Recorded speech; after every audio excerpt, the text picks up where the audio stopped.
Switzerland में Oman के राजदूत के घर के बाहर सख्त पहरा है। अमेरिका इस 4 दीवारी का सीक्रेट आउट नहीं होने देना चाहता है। वजह यह है कि ट्रंप ईरान से एटमी डील फाइनल होने से पहले बहुत ज्यादा भड़क गए हैं।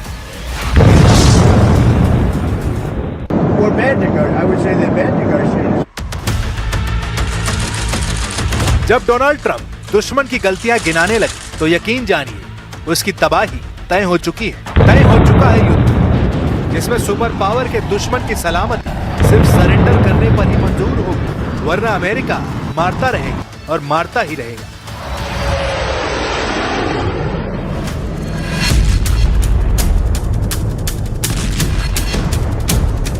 तब तक मारेगा जब तक कई नस्लें ना तबाह हो जाएं। अमेरिका को मुल्कों को बर्बाद करने का अच्छा खासा अनुभव है। फिलहाल सुपर पावर के टारगेट पर ईरान है। ट्रंप को एटमी डील में ईरान की बढ़ रही शर्तों ने शॉक दे दिया है। ओमान के बाद जिनेवा में हुई बैठक ज्यादा विस्फोटक ग्राउंड तैयार करने वाली साबित हुई है, क्योंकि ईरान की सुई एक ही जगह पर टिक गई है। ईरान ने ट्रंप का ऑफर ठुकराते हुए सिर्फ परमाणु प्रोग्राम पर डील फाइनल करने का ऐलान किया है, जिसके बदले में ईरान ने अमेरिका के लगाए सारे बैन हटाने की शर्त भी जोड़ रखी है। वहीं ट्रंप चाहते हैं कि ईरान अपने मिसाइल प्रोग्राम और खाड़ी देशों में मौजूद लड़ाका ग्रुप पर भी डील साइन करे। इसके बाद ट्रंप ईरान को राहत देंगे या नहीं, ये वो तय करेंगे।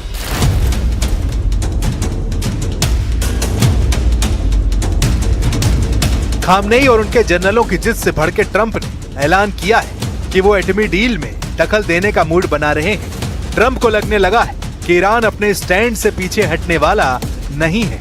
इससे यह भी साफ है कि उनकी भेजी टीम खामनेई से डील में फ्लॉप साबित हो रही है।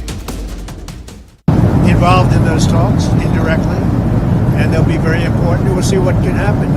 But typically, Iran's a very tough negotiator. They're good negotiators, or bad negotiators. I would say they're bad negotiators because.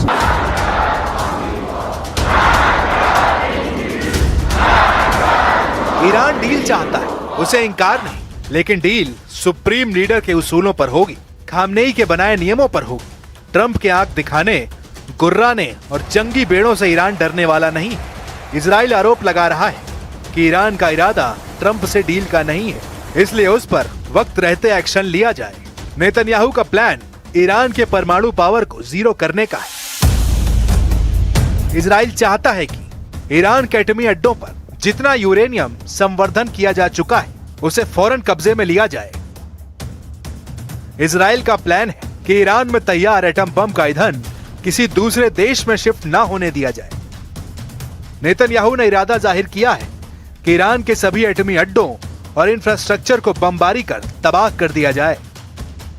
Khamenei के मिसाइल पावर को खत्म करने के लिए Israel missile technology control regime की लिमिट लगाना चाहता है। इसके साथ नेतन्याहू को ट्रंप से उम्मीद है कि वो ईरान समर्थित टेरर ग्रुप का सफाया भी कर डाले। ऐसे में तय ईरान को करना है कि वो डील चाहता है या ट्रंप का ताप झेलने की जोखिम मोल लेगा, क्योंकि अमेरिकी सीनेटर लिंडसे ग्राहम ने वार्निंग दी है कि ईरान के पास महीनों नहीं सिर्फ कुछ हफ्तों का टाइम बचा है।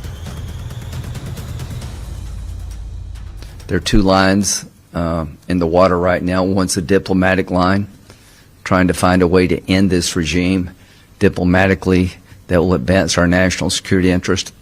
The other line is the military option. I think President Trump is looking for which line can catch the biggest fish. The bottom line is we're into weeks, not months, in terms of decision making.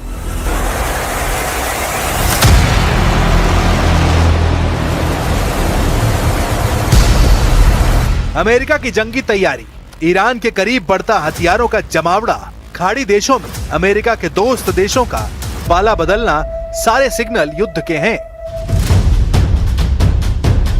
CNN की report के मुताबिक Britain में मौजूद अमेरिकी air force से हथियारों को Iran के करीब लाया जा रहा है, जिसमें रिफ्यूलिंग टैंकर और फाइटर जेट शामिल हैं। रिपोर्ट में जानकारी दी गई है कि अमेरिका ब्लू बैटल ग्राउंड में एयर डिफेंस सिस्टम की तैनाती बढ़ा रहा है। फ्लाइट ट्रैकिंग डेटा से पता चलता है कि दर्जनों अमेरिकी मिलिट्री कार्गो प्लेन ने अमेरिका से जॉर्डन, बहरीन और सऊदी अरब तक सामान पहुंचाया है।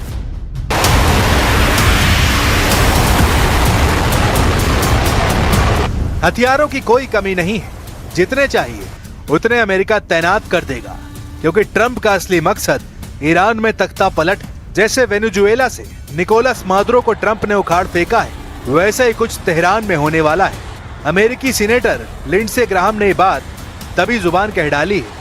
तेल अवीव में लिंडसे ग्राहम ने कहा है कि ईरान के supreme leader Ayatollah Ali Khamenei की सत्ता को हर हाल में जाना होगा, जिसके लिए अमेरिका पहले उन देशों को तोड़ने में लगा है जो ईरान के साथ दिख रहे हैं। जॉर्डन सबसे पहले ट्रंप के गुस्से को देख खेमा बदल चुका है। Open source air traffic communications के मुताबिक अमेरिकी जंगी जेट को जॉर्डन के एयर स्पेस में एंट्री के लिए डिप्लोमेटिक क्लियरेंस दी गई है। सैटेलाइट तस्वीरों से पता लगा है कि 25 जनवरी को जॉर्डन के मुफाक सॉल्टी एयर बेस पर 14 अमेरिकी F-15 फाइटर जेट तैनात थे, लेकिन अब ओपन सोर्स डेटा बता रहा है कि इलाके में 250 से ज्यादा अमेरिकी कार्गो फ्लाइट्स आ चुकी हैं।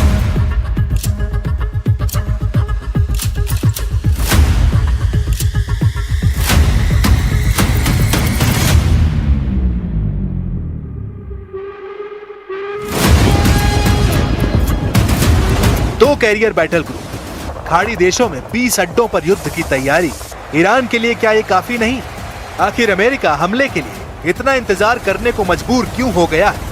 क्यों अमेरिका 2 महीने से वॉर प्लान बना रहा है? सुप्रीम लीडर अली खामनेई बता रहे हैं कि अमेरिका डरा हुआ है। अमेरिका के परमाणु जंगी बेड़े जितने खतरनाक हैं, उन्हें बर्बाद करने वाला हथियार ईरान के पास है। सुप्रीम लीडर ने ऐलान किया है कि उनके कैरियर बैटल किलर अमेरिका की चूल्हे हिला देंगे।